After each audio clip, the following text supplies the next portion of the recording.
Success voice ಚಾನೆಲ್ಗೆ ಸ್ವಾಗತ. ಸರ್ಕಾರ ಎಷ್ಟೇ ಸೌಲಭ್ಯಗಳು ನೀಡಿದರೂ ಪ್ರವೇಶ ಕ್ಷೀಣಿಸುತ್ತಿದೆ.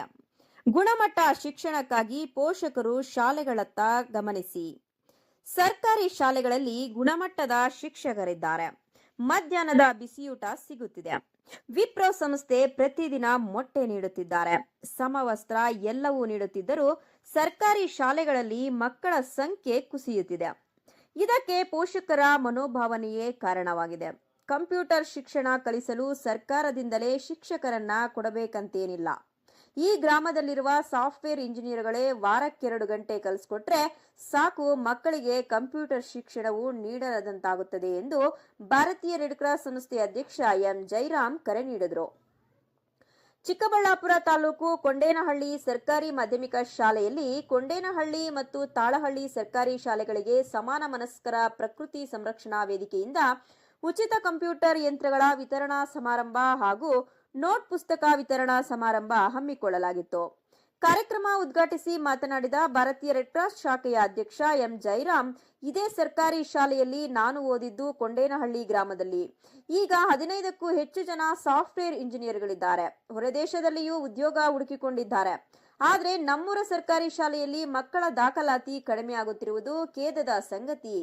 ಖಾಸಗಿ ಶಾಲೆಗಳಿಗಿಂತ ಉತ್ತಮವಾದ ಸೌಲಭ್ಯಗಳು ಸಿಗುತ್ತಿವೆ. ಕಂಪ್ಯೂಟರ್ ಶಿಕ್ಷಣವನ್ನು ಮಾಧ್ಯಮ ಶಾಲಾ ತರಗತಿ ಹಂತದಲ್ಲೇ ಕಲಿಸಲು ಸಮಾನ ಮನಸ್ಕರ ಪ್ರಕೃತಿ ಸಂರಕ್ಷಣಾ ವೇದಿಕೆಯಿಂದ ಕಂಪ್ಯೂಟರ್ ವಿತರಿಸಲಾಗಿದೆ. ಆ ಗಣಕಯಂತ್ರದ ಪಾಠ ಹೇಳಿಕೊಡದೆ ಈ ಗ್ರಾಮದಲ್ಲಿರುವ ಇಂಜಿನಿಯರ್ಗಳೇ ವಾರಕ್ಕೆ 2-3 ದಿನ ಸ್ಪಂದಿಸಿದರೆ ಸಾಕು, ಬೇರೆಯವರ ಮೇಲೆ ಅವಲಂಬನೆಯಾಗುವಷ್ಟಿಲ್ಲ ಎಂದರು. ಪೋಷಕರು ಸರ್ಕಾರಿ ಶಾಲೆಗಳತ್ತ ಬರಬೇಕು, ಇಲ್ಲೇನು ನಡೆಯುತ್ತಿದೆ ಎಂಬುದನ್ನ ಗಮನಿಸಬೇಕು ಅಂತ ಹೇಳಿದ್ರು. ಕೊಂಡೇನಹಳ್ಳಿ ಗ್ರಾಮ ಪಂಚಾಯಿತಿ ಅಧ್ಯಕ್ಷ ಹಾಗೂ ವಕೀಲರ ಸಂಘದ ನೂತನ ಪ್ರಧಾನ ಕಾರ್ಯದರ್ಶಿ ಟಿಎಂ ವೆಂಕಟೇಶ್ ಮಾತನಾಡಿ, ಸಮಾನ ಮನಸ್ಕರು ಕೈಗೊಂಡಿರುವ ಸಾಮಾಜಿಕ ಕಾರ್ಯಗಳು ನನಗೂ ಮೆಚ್ಚುಗೆಯಾಗಿವೆ. ಸಾಧ್ಯವಾದಷ್ಟು ನಾನು ಅವರೊಟ್ಟಿಗೆ ಸೇರಿ ಸಮಾಜ ಸೇವೆಗೆ ಸಮರ್ಪಿಸಿಕೊಳ್ಳಬೇಕೆಂಬ ಬಯಕೆ ಇದೆ.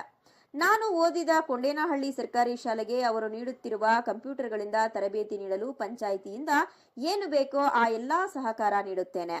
ನನ್ನೊಟ್ಟಿಗೆ ನಮ್ಮೂರಿಗೆ ಬಂದು ವೇದಿಕೆ ಹಂಚಿಕೊಂಡ ವಕೀಲ ಸಂಘದ ನೂತನ ಅಧ್ಯಕ್ಷ ಯಂಗ್ ಅಂಡ್ ಎನರ್ಜೆಟಿಕ್ ಅಧ್ಯಕ್ಷ ಕೆವಿ ಅಭಿಲಾಷ್, ಸಮಾನ ಮನಸ್ಕರೊಂದಿಗೆ ಮಾತನಾಡುತ್ತಿರುವ ಸೇವೆಗೆ ನಾನು ಕೈ ಜೋಡಿಸುತ್ತೇನೆ ಎಂದರು.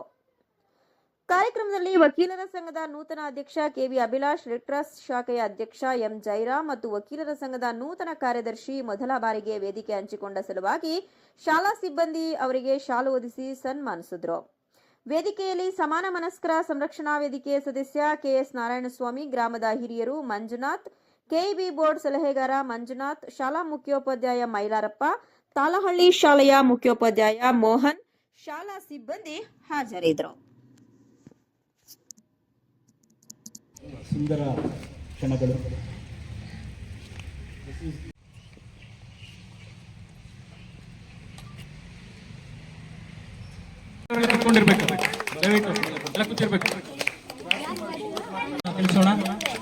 ತದನಂತರ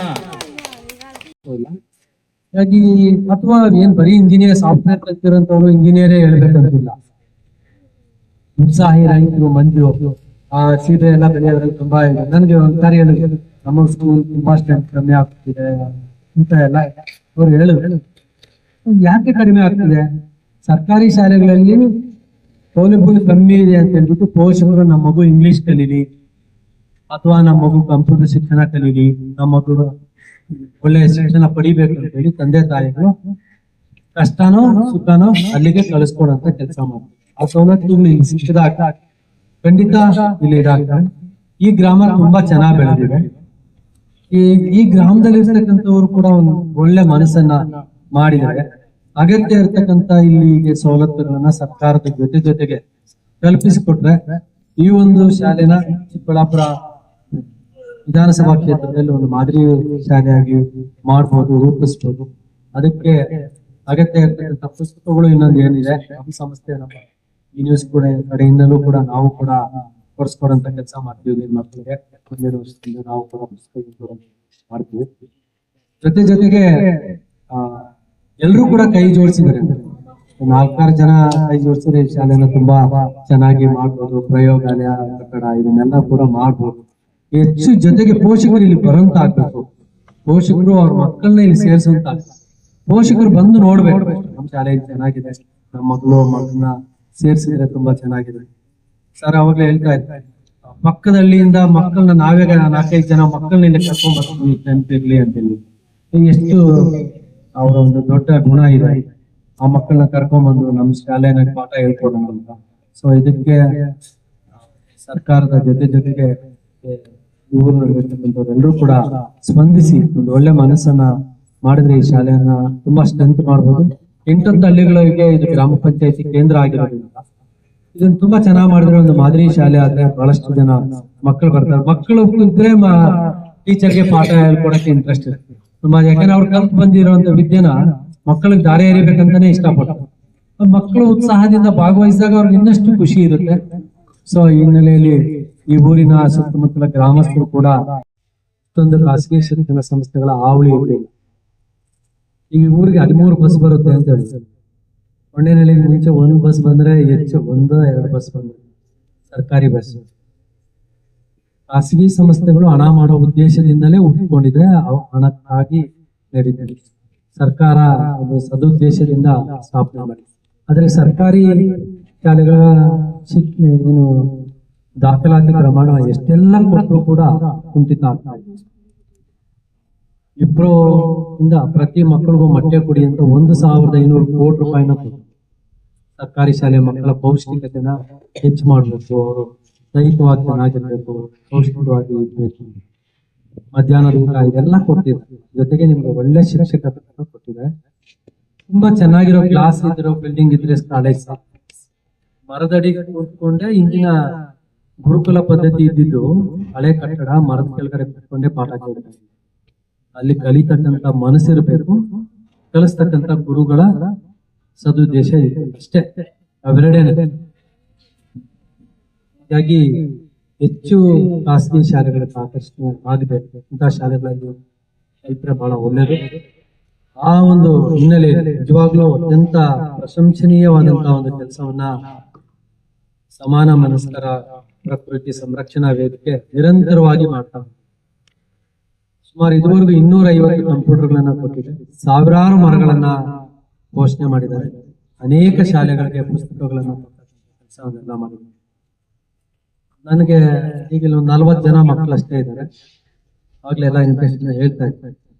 ನಿಜವಾಗ್ಲೂ ನನಗೆ ಗೊತ್ತಿರೋ ಮಾಹಿತಿ ಪ್ರಕಾರ ನಾನು ಈ ವರ್ಷ ಊರ್ ಬಿಟ್ಟು ತುಂಬಾ ವರ್ಷಗಳಾಗೋಗ್ತು.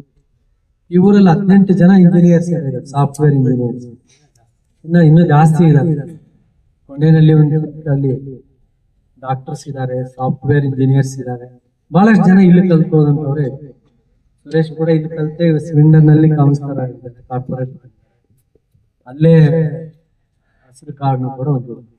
ಇಲ್ಲಿ ಎಷ್ಟೊಂದು ಜನ ಸಾಫ್ಟ್ವೇರ್ ಇಂಜಿನಿಯರ್ಗಳೆಲ್ಲ ಇರುವಾಗ ಯಾವತ್ತಾದ್ರೂ ಅವ್ರು ಒಂದು ಬಿಡುವಿನ ದಿನ ಇಲ್ಲಿರ್ತಕ್ಕಂಥ ಲೋಕಲ್ ಅಲ್ಲಿ ಕೆಲಸ ಮಾಡ್ತಕ್ಕಂಥವ್ರು ನಿಮಗ್ ಬಂದು ಕಂಪ್ಯೂಟರ್ ಶಿಕ್ಷಣ ಹೇಳ್ಕೊಡುವಂತದ್ರಲ್ಲಿ ಏನ್ ದೋಷ ಕೆಲಸ ಅಲ್ಲ, ಮನಸ್ಸು ಮಾಡ್ಬೇಕಷ್ಟೇ ಅಂತ ನಾನು 1 ಗಂಟೆ ಅಥವಾ 2 ಗಂಟೆ ಟೈಮ್ ಏನು UPS ಸೌಲಭ್ಯ ಇಲ್ಲ ಅನ್ಕೊಳ್ತೀನಿ.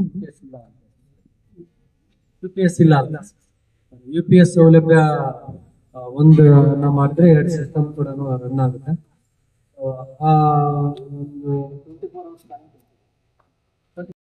ನಿರ್ವಹಿಸ್ತೈತೆ.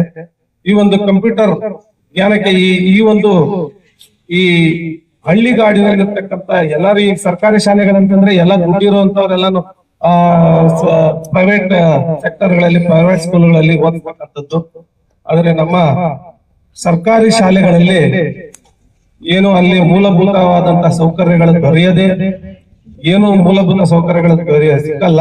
ಒಂದು ಸುಸಜ್ಜಿತವಾದ ಆಟದ ಮೈದಾನವಿರೋದಿಲ್ಲ, ಒಂದು ಪಾರ್ಕ್ ವ್ಯವಸ್ಥೆ ಇರೋದಿಲ್ಲ, ಒಂದು ಉನ್ನತವಾದಂತಹ ಒಂದು ಶಿಕ್ಷಣದ ಕೊರತೆ ಇದೆ, ಆಮೇಲೆ ಮುಖ್ಯೋಪಾಧ್ಯಾಯರ ಕೊರತೆ ಇದೆ ಅಂತಕ್ಕಂತ ಒಂದು ಭಾವನೆಗಳನ್ನ ಇಟ್ಕೊಂಡು ಮಕ್ಕಳನ್ನ ಪೇರೆಂಟ್ಸ್ ಸರ್ಕಾರಿ ಶಾಲೆಗಳಿಗೆ ಸೇರಿಸ್ತಕ್ಕಂಥದ್ದು ಬಹಳ ವಿರಳವಾಗಿದೆ. ಆದ್ರಿಂದ ನಾನು ಹೇಳೋದಕ್ಕೆ ಏನ್ ಇಷ್ಟಪಡ್ತೀನಿ ಅಂತಂದ್ರೆ, ನಾವೆಲ್ಲ ಸರ್ಕಾರಿ ಶಾಲೆಯಲ್ಲೇ ಓದಿರ್ತಕ್ಕಂಥದ್ದು, ನಮ್ಮ ಹಿರಿಯರು ಸಹ ಸರ್ಕಾರಿ ಶಾಲೆಗಳಲ್ಲೇ ಓದಿರ್ತಕ್ಕಂಥದ್ದು. ಸರ್ಕಾರಿ ಶಾಲೆಗಳು ಯಾವುದೇ ಪ್ರೈವೇಟ್ ಸೆಕ್ಟರ್ಗಳಿಗೆ, ಪ್ರೈವೇಟ್ ಶಾಲೆಗಳಿಗಿಂತ ಕೆಳಮಟ್ಟದಿಲ್ಲ ಅಂತಕ್ಕಂಥ ಒಂದು ಸಂದೇಶವನ್ನು ನೀಡ್ಲಿಕ್ಕೆ ನಾನು ಇಷ್ಟಪಡ್ತೇನೆ. ಯಾಕಂತಂದ್ರೆ ಇಲ್ಲಿ ಸರ್ಕಾರಿ ಶಾಲೆಗಳಲ್ಲಿ ಮುಖ್ಯೋಪಾಧ್ಯಾಯರು ಏನಪ್ಪಾ ಅಂತಂದ್ರೆ ಈ ಶಿಕ್ಷಕರ ವೃಂದದವರನ್ನ ಸರ್ಕಾರಿ ಮಟ್ಟದಲ್ಲಿ ಆಯ್ಕೆ ಮಾಡ್ತಕ್ಕಂಥದ್ದು ಬಹಳ ಅರ್ಥಪೂರ್ಣವಾಗಿರತಕ್ಕಂತಹ ಒಂದು ಜ್ಞಾನಾರ್ಜನೆಯನ್ನು ಪಡೆದಿರ್ತಕ್ಕಂತಹ ಶಿಕ್ಷಕರನ್ನೇ ಆಯ್ಕೆ ಮಾಡ್ತಕ್ಕಂಥದ್ದು. ಆದ್ರಿಂದ ಎಲ್ಲಾ ಸರ್ಕಾರಿ ಶಾಲೆಗಳಲ್ಲಿ ಇರ್ತಕ್ಕಂಥವ್ರು ಇಂಗ್ಲಿಷ್ ನಾಲೆಡ್ಜ್ ಆಗಿರ್ತಕ್ಕಂಥದ್ದಿರ್ಬೋದು, ಕನ್ನಡ ಪಾಂಡಿತ್ಯವನ್ನು ಪಡೆದಿರ್ತಕ್ಕಂಥದ್ದಾಗಿರ್ಬೋದು. ಈಗ ನಮ್ಮ ಮೈಲಾರವರು ಕನ್ನಡ ಪದಗಳನ್ನು ಉಚ್ಚಾರಣೆ ಮಾಡೋದ್ರಲ್ಲಿ ನಿಸ್ಸೀಮರು ಅಂತಾನೆ ಹೇಳ್ಬೋದು. ಅವ್ರು ಮಾತಾಡ್ತಕ್ಕಂಥ ಪ್ರತಿ ಪದವು ಬಹಳ ಅರ್ಥಗರ್ಭಿತವಾಗಿರ್ತಕ್ಕಂಥ ಪದಗಳ ಜೋಡಣೆಯನ್ನು ಮಾಡಿ ಅವ್ರು ಹೇಳ್ತಾರೆ. ಅವ್ರ ಕನ್ನಡ ಪದಗಳನ್ನ ಕೇಳೋದಕ್ಕೆ ಬಹಳ ಆನಂದ ಆಗ್ತದೆ. ಅಷ್ಟು ಸೊಗಸಾದಂತ ಪದಗಳನ್ನು ಉಚ್ಚಾರಣೆ ಮಾಡ್ತಾರೆ. ಅಂತಹ ಒಂದು ಜ್ಞಾನ ಪಾಂಡಿತ್ಯವನ್ನು ಉಳ್ಳಂತವರನ್ನೇ ನಮ್ಮ ಸರ್ಕಾರಿ ಶಾಲೆಗಳಲ್ಲಿ ಆಯ್ಕೆ ಮಾಡ್ತಕ್ಕಂಥದ್ದು. ಸರ್ಕಾರ ಮಟ್ಟದಲ್ಲಿ ಅವ್ರಿಗೆ ಇಂಟರ್ವ್ಯೂಸ್ ಇರುತ್ತೆ, ಮತ್ತೆ ಸೆಲೆಕ್ಷನ್ಸ್ ಎಲ್ಲ ಇರುತ್ತೆ. ಅದೆಲ್ಲ ಪಾಂಡಿತ್ಯವನ್ನು ಪಡೆದಾದ ನಂತರ ಅವರನ್ನ ಸೆಲೆಕ್ಟ್ ಮಾಡಿ ಈ ಸರ್ಕಾರಿ ಶಾಲೆಗಳಿಗೆ ಕಳಿಸ್ತಕ್ಕಂಥದ್ದು. ಅವರ ಒಂದು ಜ್ಞಾನ ಭಂಡಾರವನ್ನು ನಮ್ಗೆ ಉಣಬಡಿಸತಕ್ಕಂಥದ್ದು. ಮತ್ತೆ ಇಲ್ಲಿ ಏನು ಮಕ್ಕಳಲ್ಲಿ ಆ ಒಂದು ಜ್ಞಾನವನ್ನು ಅವರು ತುಂಬಲಿಕ್ಕೆ ಇಷ್ಟಪಡ್ತಾರೆ. ಬಟ್ ನಮ್ಮಲ್ಲಿ ಏನಾಗಿ ಬಿಟ್ಟಿದೆ ಕೊರತೆ ಅಂತಂದ್ರೆ, ನನಗ್ ಗೊತ್ತಿರೋ ಮಟ್ಟಕ್ಕೆ ಮಕ್ಕಳನ್ನ ಯಾರು ಬೆದರಬಾರ್ದು, ಹೊಡಿಬಾರ್ದು ಅಂತ ಎಲ್ಲ ಒಂದು ಮಾನದಂಡಗಳನ್ನ ಹಾಕ್ಬಿಟ್ಟಿದೆ. ಕಸ ತಳ್ಳಬಾರ್ದು, ಶೌಚಾಲಯಗಳನ್ನು ಶುದ್ಧಿಗಳು ಮಾಡಬಾರ್ದು ಅನ್ನೋ ಸಾಕಷ್ಟು ಮಾನದಂಡಗಳನ್ನು ಸರ್ಕಾರಿ ಶಾಲೆಗಳ ಮೇಲೆ ಒತ್ತಡ ಏರಿದೆ ಸರ್ಕಾರ. ಬಟ್ ನಾವೆಲ್ಲ ಓದ್ತಿರ್ಬೇಕಾದ್ರೆ ಬೆಳಗ್ಗೆ 6 ಗಂಟೆಗೆ ಎದ್ದು ಬಂದು ಸಫಾಯಿ ಅಂತ ಮಾಡ್ತಿದ್ವಿ. ಅಂದ್ರೆ ಏನಂತಂದ್ರೆ ನಾವು ಪ್ರತಿದಿನ ಸಫಾಯಿ ಒಂದು ಲಿಸ್ಟ್ ಕೊಡ್ಬೇಕಾಗಿತ್ತು ಮಾಸ್ಟರ್ಗಳು. ಈ ದಿನ ನಾನು ದಾರಿಯಲ್ಲಿ ಕಲ್ಲನ್ನು ಎತ್ತಾಕಿದ್ದೇನೆ ಬರಿಬೇಕಾಗಿತ್ತು. ಈ ದಿನ ನಾನು ಏನು ಶಾಲೆಯಲ್ಲಿ ಕಸವನ್ನು ಗುಡಿಸಿದ್ದೇನೆ. ಬೆಳಗ್ಗೆ 7 ಗಂಟೆಗೆ ಪರ್ಕೆಗಳು ಎತ್ಕೊಂಡ್ ಬರ್ತಾ ಇದ್ವಿ ಸರ್. ನಾವು ಪರ್ಕೆಗಳು ಎತ್ಕೊಂಡ್ ಬಂದು ಇದೇ ಶಾಲೆನ ನಾವೆಲ್ಲ ಬೆಳಗ್ಗೆನ ಬಂದು ಶುಚಿಗೊಳಿಸಿ ಶುದ್ಧವಾಗಿ ಆಮೇಲೆ ಮನೆಗೆ ಹೋಗ್ಬಿಟ್ಟು ತಯಾರಾಗಿ ಬರ್ತಾ ಇದ್ದೀವಿ. ಅಂತ ಸಂದರ್ಭಗಳು ಉಂಟು. ನಮ್ಮಲ್ಲಿ ಈಗ ಆ ತರ ಭಾವನೆಗಳು ಯಾವು ಇಲ್ಲ ಅಂತ ನನ್ನ ಒಂದು ಭಾವನೆ. ಸೊ ಆದ್ರೂ ಕೂಡ ಇಲ್ಲಿ ಉತ್ತಮವಾದ ಶಿಕ್ಷಕರು ಇರೋದ್ರಿಂದ ನೀವುಗಳು ಆ ಒಂದು ಶಿಕ್ಷಕರ ಒಂದು ಜ್ಞಾನ ಭಂಡಾರವನ್ನು ನೀವು ಸ್ವೀಕರಿಸಿ ಅತ್ಯುತ್ತಮವಾದ ಜ್ಞಾನವನ್ನು ನೀವು ಪಡ್ಕೊಳ್ಬೇಕು. ಉತ್ತಮವಾದಂತಹ ಒಳ್ಳೆ ಸ್ಥಾನಗಳನ್ನು ಅಲಂಕರಿಸಬೇಕು. ಮತ್ತೆ ಇದೇ ಇದರಲ್ಲೇ ಇರ್ತಕ್ಕಂಥ ಕೊಂಡನಹಳ್ಳಿ ಗ್ರಾಮದಲ್ಲಿ ಬಹಳಷ್ಟು ಅತ್ಯುನ್ನತವಾದ ಪದವೀಧರರಿದ್ದಾರೆ, ಉತ್ತಮವಾದ ಸ್ಥಾನಗಳನ್ನು ಅಲಂಕರಿಸಿದ್ದಾರೆ. ಆದ್ರಿಂದ ಈ ಶಾಲೆಗೆ ಅದರದೇ ಆದಂತ ಒಂದು ಮಹತ್ವ ಇದೆ. ಇಲ್ಲ ಅಂತಂದಿದ್ರೆ ಈ ಶಾಲೆಯಿಂದ ಸಾಕಷ್ಟು ಜನ